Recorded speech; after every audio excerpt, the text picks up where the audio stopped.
આજે આપણે આગળ જઈ રહ્યા છીએ સ્વાધ્યાય 1.2 તરફ.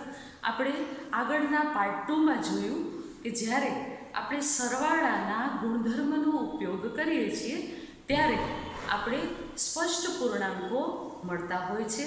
દાખલા તરીકે ક્રમનો ગુણધર્મ હોય, સંવૃત્તતાનો ગુણધર્મ હોય, એ દરેક ગુણધર્મનો ઉપયોગ કરતાં આપણે જવાબ નિશ્ચિત મળતો હોય છે. તો એને આધારિત વ્યવહારિક દાખલા આપણે સ્વાધ્યાય 1.2માંથી લઈએ છીએ. સમજીએ આપણે દાખલા નંબર 1. પૂર્ણાંક સંખ્યાની જોડી લખો.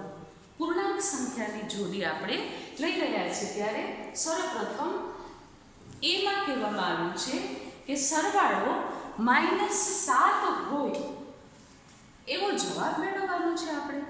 બરાબર સમજીએ આપણે રકમને કે સરવાળો -7 આવવો જોઈએ. તો અહીંયા તમે જોઈ શકો છો કે આપણે બે પૂર્ણાંકો મૂક્યા છે. એક છે -6. સરવાળો કરવાનો છે માટે શેની નિશાની મૂકી છે? પ્લસની. અને એની સાથે આપણે લીધા છે -1. હવે આપણે જાણીએ છીએ કે -6 -1 એટલે કે માઇનસ માઇનસ પ્લસ, અને 6 ને 1 કેટલા થશે? 7. બરાબર છે. હવે એનો જવાબ આપણી પાસે મળશે 7. પણ આપણે જોઈ શકીએ છીએ કે બંને રકમ માઇનસ એટલે કે મોટી સંખ્યા છે એ માઇનસ હોવાથી આપણે જવાબમાં કેટલા મૂકીશું? -7. હવે આ રીતે આપણે સરવાળો શું મળ્યો છે? -7. હવે આપણે જોઈએ દાખલા નંબર 2, જેની અંદર એવું કહેવામાં આવ્યું છે કે આપણે જેનો તફાવત 8 હોય એવા ઋણ પૂર્ણાંકો લેવાના છે. બરાબર. તો આપણે અહીંયા જોઈ શકો છો તમે કે બે પ્રાપ્તાંકો મૂક્યા છે. એક છે -1. હવે તફાવત એટલે બાદબાકી, તો વચ્ચે શેની નિશાની મૂકી છે? માઇનસની. અને એ જ મુજબ બીજી રકમ આપણે રાખી છે -9. હવે આનું સાદુરૂપ આપણે જ્યારે આપીએ, આપણે તફાવતનો જવાબ કેટલો મેળવવાનો છે? 8. તો હવે આનું સાદુરૂપ આપતા તમે જોઈ શકો છો કે -1 તો -1 જ આવશે. ત્યાર પછી માઇનસ માઇનસ પ્લસ એટલે કે 9, અને એનો આપણે જવાબ મેળવીએ એટલે કે માઇનસ પ્લસ માઇનસ કરીએ તો આપણે કેટલા મળશે? 8. હવે 9 કેવા છે? મોટી સંખ્યા માટે એની નિશાની છે પ્લસ. તો જવાબમાં 8માં પણ નિશાની શું આવશે? પ્લસ. તો જે આપણે પ્રશ્ન હતો કે તફાવત 8 હોય એવા ઋણ પૂર્ણાંકો, તો અહીંયા આપણે ઋણ પૂર્ણાંકો પણ મૂક્યા છે અને તફાવત એટલે કે બાદબાકી પણ દર્શાવી છે, અને જવાબ એમણે જે માંગ્યો હતો એ પ્રમાણે આપણે જવાબ મળ્યો છે 8. તો આ રીતે આપણે સરળતાથી કોઈ પણ સંખ્યાને સરવાળા કે બાદબાકીમાં મૂકતા જે રીતે રકમ પરથી જવાબ મેળવવાનો હોય તે મેળવી શકીએ છીએ. બરાબર છે ને? હવે આપણે જોઈએ આગળ જઈએ છીએ ત્યારે સર્વપ્રથમ હવે આવે છે ગુણાકારની સંખ્યા. અત્યાર સુધી આપણે શું શીખ્યા? સરવાળા, બાદબાકી, જેની અંદર ક્રમનો ગુણધર્મ, સંવૃત્તતાનો. હવે એવી જ રીતે આપણે પૂર્ણાંક સંખ્યામાં ગુણાકાર વિશેની જાણકારી મેળવીશું. તો એમાં સર્વપ્રથમ આપણે જોઈએ, અત્યાર સુધી આપણી પાસે બે સંખ્યાઓની નિશાની હોય અને એનું સાદુરૂપ આપતા હતા. પણ 3 કે તેથી વધુ ઋણ પૂર્ણાંકોનો ગુણાકાર કરવો હોય તો એના માટે શું કરવું પડે? તો એના માટે એક ઓઇલર ગણિત શાસ્ત્રી દ્વારા એક નિયમ આપવામાં આવ્યો, અને એ નિયમ હતો કે -1 ગુણ્યા -1 જો કરવામાં આવે તો જવાબ મળે બરાબર 1. તો આ રીતે આપણે જોઈએ કે જો આપણે -1 ગુણ્યા -1 કરતાં 1 મળે છે તો એ ઓઇલર નામના ગણિત શાસ્ત્રી દ્વારા સાબિત કરવામાં આવ્યું છે, અને એ મુજબ ગુણાકારની પ્રક્રિયાના વ્યવહારિક દાખલા પણ આપણે આગળ જોઈશું. પણ આના પરથી આપણે તારણ એમ મળી શકે કે પૂર્ણાંક સંખ્યામાં -1 નો બેકી સંખ્યામાં ગુણાકાર કરતા +1 જ મળે. અહીંયા એક વસ્તુ ખાસ ધ્યાન રાખવાની છે આપણે કે ગુણાકારની પ્રક્રિયા કરી રહ્યા છે. બરાબર છે ને? હવે ગુણાકારની પ્રક્રિયા કરી રહ્યા છીએ ત્યારે બે બેકી સંખ્યા માઇનસ આવે છે તો જવાબમાં શું થઈ જશે? પ્લસ. ભલે ને મોટી સંખ્યાની નિશાની માઇનસ હોય તો પણ જવાબમાં માઇનસ માઇનસ પ્લસ થશે. આ ખૂબ જ મહત્વની બાબત ગુણાકાર વિશેના ગુણધર્મમાં આપણે જાણવાની છે. હવે આપણે બીજી બાબત જોઈએ કે પૂર્ણાંક સંખ્યામાં -1 નો એકી સંખ્યામાં ગુણાકાર કરતા -1 મળે છે. હવે અહીંયા આપણે એકથી વધુ સંખ્યાની વાત આવી તો એકથી વધુ વખત જ્યારે લેવામાં આવે એટલે કે 3 વખત 5 વખત 7 વખત આ રીતે જ્યારે માઇનસ સંખ્યાનો ગુણાકાર કરે તો આપણે હંમેશા જવાબમાં કેટલા મળશે? -1. તો આ ખાસ ધ્યાનમાં રાખીશું આ બાબત આપણે. હવે આપણે જઈએ છીએ એના ઉદાહરણ તરફ, કારણ કે એનાથી આપણે અભ્યાસની દ્રઢતા આવી શકે. તો ઉદાહરણ જોઈએ આપણે કે ગુણાકાર કરતા જવાબનું ચિહ્ન શું મળે છે. તો એને સમજવાનો પ્રયત્ન કરીએ. બાળ મિત્રો, આ તમારા ગણિતની અંદર ખૂબ જ સરસ રીતે આપેલું છે પેજ નંબર 14 ઉપર, જે તમે ખૂબ જ સરળતાથી સમજી શકશો. જેમાં છે કે 8 ઋણ પૂર્ણાંકો અને 3 ધન પૂર્ણાંકો. જ્યારે આ રીતના અંકો આપેલા છે ત્યારે લાસ્ટ જે જવાબ આવશે એમાં ચિહ્ન શું હોઈ શકે? તો સૌથી પહેલી બાબત 8 કેવા છે? ઋણ પૂર્ણાંકો, તો બેકી સંખ્યા છે, તો શું થઈ જશે? પ્લસ, બરાબર ને? અને 3 કેવા પૂર્ણાંકો છે? ધન. તો ધન તો ગમે એટલી વખત આવશે તો પણ ધન જ રહેવાનું છે. પ્લસ પ્લસ પ્લસ, બરાબર ને? હવે અહીંયા પણ પ્લસ અને અહીંયા પણ પ્લસ, તો પ્લસ પ્લસ શું મળશે આપણને? ધન. એટલે જે પણ સંખ્યા આપેલી હશે એનો જવાબ હંમેશા ધન જ મળશે જ્યારે બેકી સંખ્યા હશે ત્યારે. હવે આગળનું આપણે ઉદાહરણ ક્લિયર કરીએ, જે ખૂબ જ મહત્વપૂર્ણ છે, પરીક્ષામાં પૂછી શકાય એવો અગત્યનો પોઈન્ટ છે આ. જેમાં આપેલું છે કે -1 નો 2m વખત ગુણાકાર કરવાનો છે. તો અહીંયા તમે જોઈ શકો છો એમાં આપેલું છે કે m છે એ પ્રાકૃતિક સંખ્યા છે, બરાબર છે ને? પ્રાકૃતિક સંખ્યા એટલે 1 થી શરૂ કરીને અનંત સંખ્યાઓ, 2 હોઈ શકે, 3 હોઈ શકે, 4 હોઈ શકે, પણ એને આપણે કોની સાથે ગુણવાનું છે? 2 સાથે ગુણવાનું છે. એટલે કે બેકી વખત, કેટલી? બેકી વખત એનો ગુણાકાર કરવાનો છે. હવે સમજી લો કે આપણે 1 લીધું તો 2 એકા 2, તો આપણે એનો -1 સાથે ગુણાકાર કરીશું તો બેકી સંખ્યા માઇનસ આવશે તો એનો જવાબ શું મળશે? ધન મળશે. એટલે કે કોઈ પણ સંખ્યા જ્યારે પ્રાકૃતિક એમની જગ્યાએ મૂકવામાં આવે અને એનો 2 વખત જો ગુણાકાર કરવામાં આવે અને ત્યારબાદ એને -1 સાથેનો ગુણાકાર કરવામાં આવે તો હંમેશા એનો જવાબ મળશે ધન. તો આ મહત્વપૂર્ણ પોઈન્ટ હતા જે આપણે સમજ્યા છીએ. બાળ મિત્રો, હવે આપણે ગુણાકારમાં ગુણધર્મો વિશેની પૂર્ણાંક સંખ્યામાં જાણકારી મેળવીએ. આગળ આપણે જોઈએ હવે કે પૂર્ણાંક સંખ્યાઓના ગુણાકાર વિશેના ગુણધર્મો, જેમાં સંવૃત્તતા વિશેની જાણકારી મેળવીએ.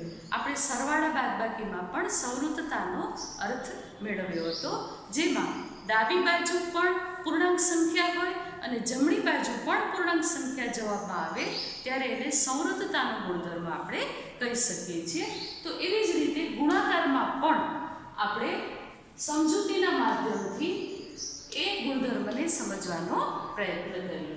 જોઈએ આપણે કે કોઈ પણ 2 પૂર્ણાંક સંખ્યાઓનો ગુણાકાર પૂર્ણાંક સંખ્યા મળે ત્યારે હંમેશા સંવૃત્તતાનો ગુણધર્મ ધરાવે છે. અહીં આપણે ઉદાહરણ દ્વારા પ્રયત્ન કરીએ, જેમાં આપેલું છે પહેલો અંક છે -15 ગુણ્યા -17.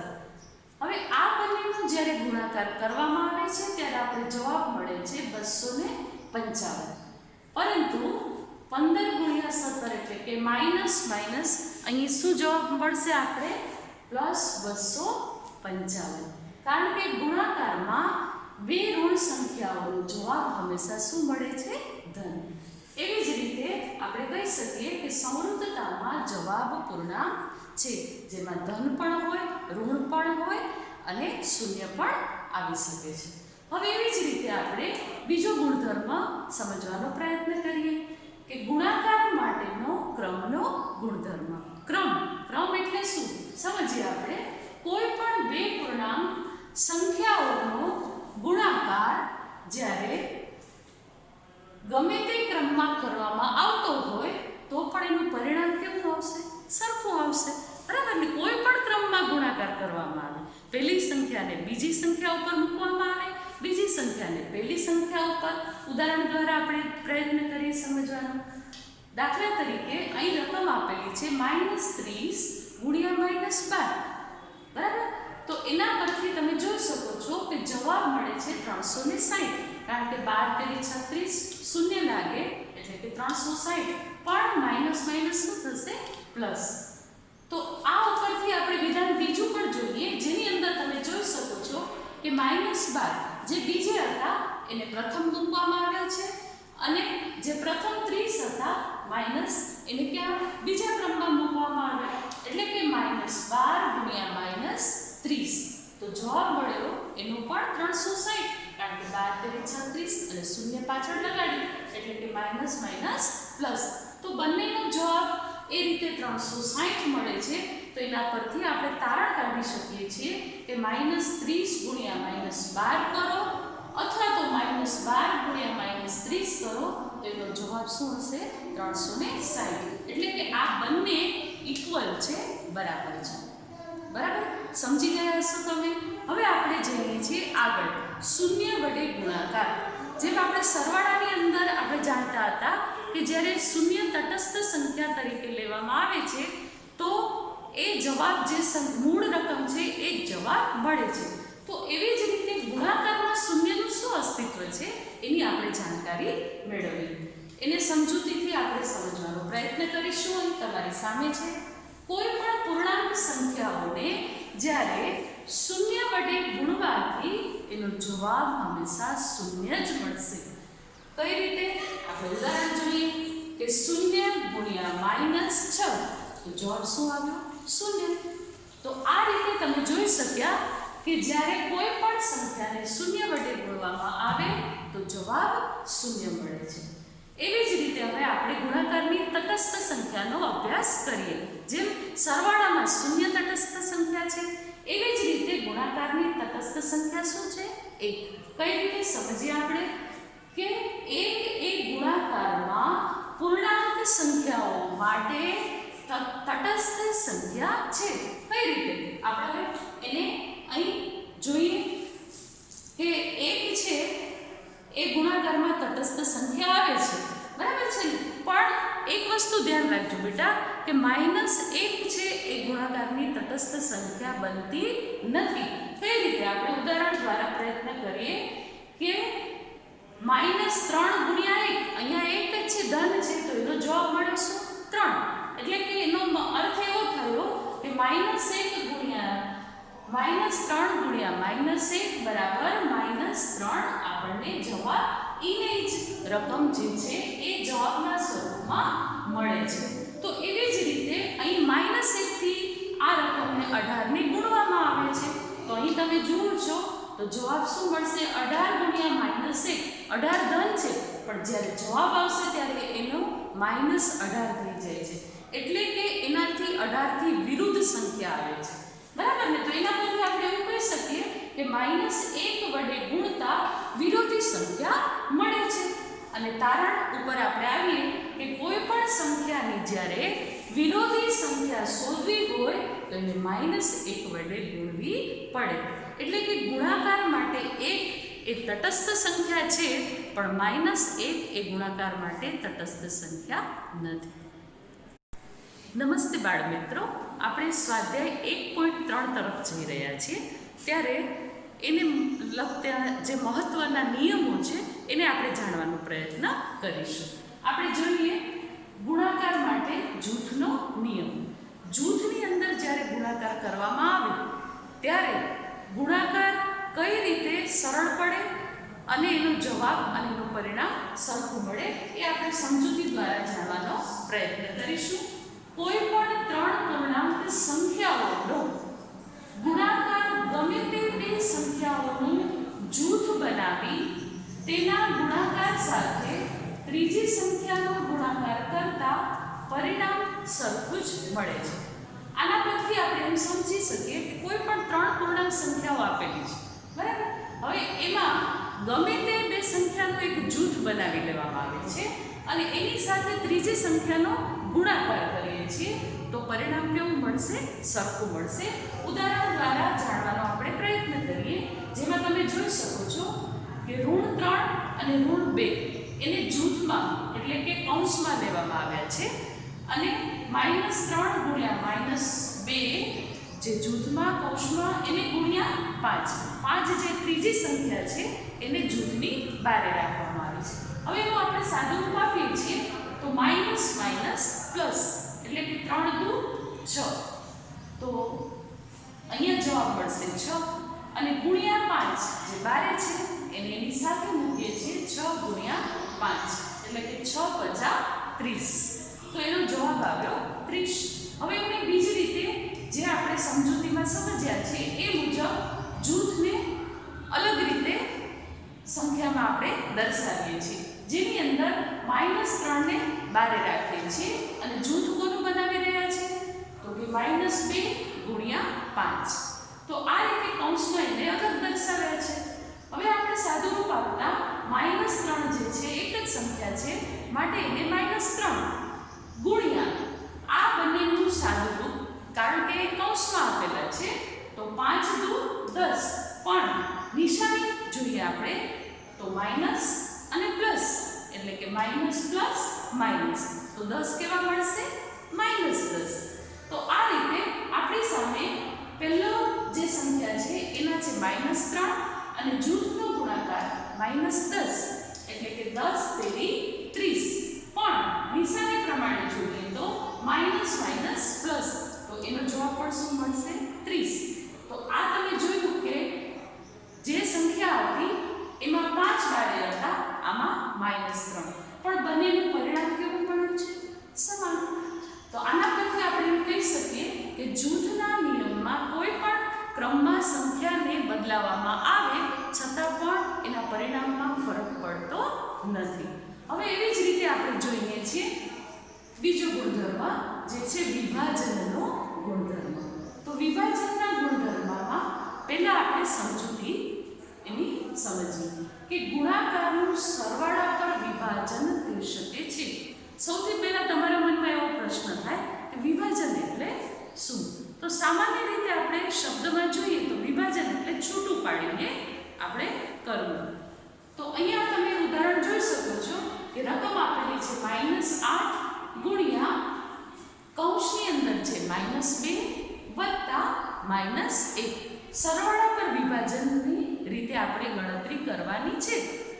તો એના માટે આપણે જોઈએ અહીંયા સાદું રૂપ આપેલું છે કે -8 ગુણ્યા પહેલે શું કર્યું છે? આનું સાદું રૂપ આપ્યું છે એટલે કે માઇનસ પ્લસ માઇનસ એટલે પણ માઇનસ, તો બંને માઇનસ માઇનસ કેવા થશે? પ્લસ. અને 2 ને 1 કેટલા થશે? 3. પણ મોટી સંખ્યાની નિશાની માઇનસ હોવાથી 3 ને આપણે કેટલા લેશું? -3.